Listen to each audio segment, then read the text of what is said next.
Bonjour, aujourd'hui on va parler du règlement DORA. Je vais vous expliquer pourquoi il a été adopté, à qui il s'adresse et quels changements il implique pour les entités concernées. C'est parti!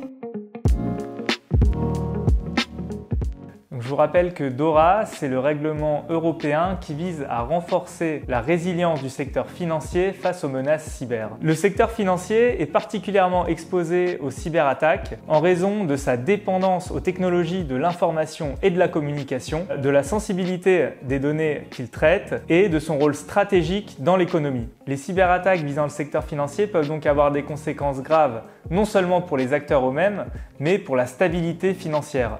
On sait que les cyberattaques se sont multipliées ces dernières années et en particulier à l'encontre du secteur financier. C'est pour cette raison que l'Union européenne a adopté le règlement DORA qui vise à renforcer cette résilience en adoptant un cadre harmonisé au niveau de l'Union européenne.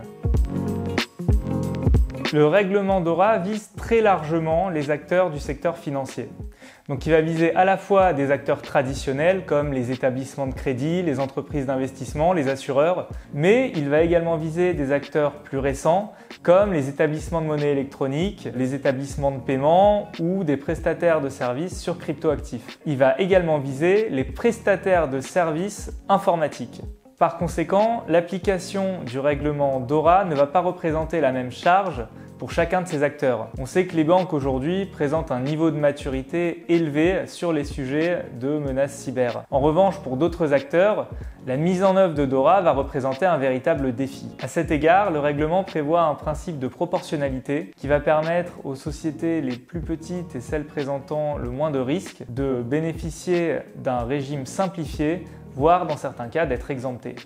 Maintenant, rentrons dans le vif du sujet. Quelles sont les obligations posées par DORA? Le règlement est organisé autour de 5 piliers.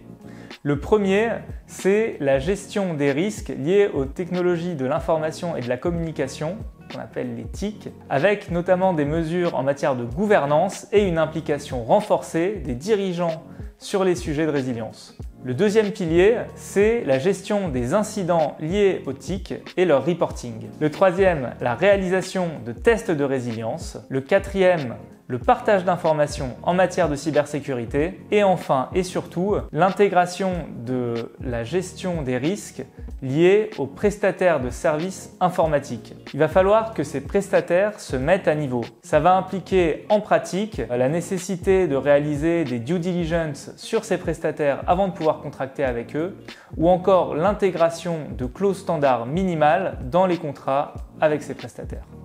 En cas de non-respect de ces obligations, des sanctions pourront être mises en œuvre. Alors à partir de quand les acteurs devront se conformer à toutes ces obligations? Le règlement DORA entrera en application le 17 janvier 2025. Actuellement, on attend la version finale des derniers textes d'application qui doivent être publiés. D'autres textes liés à la cybersécurité arrivent, c'est notamment le cas de la directive NIS 2 et du Cyber Resilience Act. Sur ces textes, je vous renvoie aux autres vidéos du cabinet. Merci de nous avoir suivis et à bientôt pour de nouvelles vidéos sur des sujets de droit financier.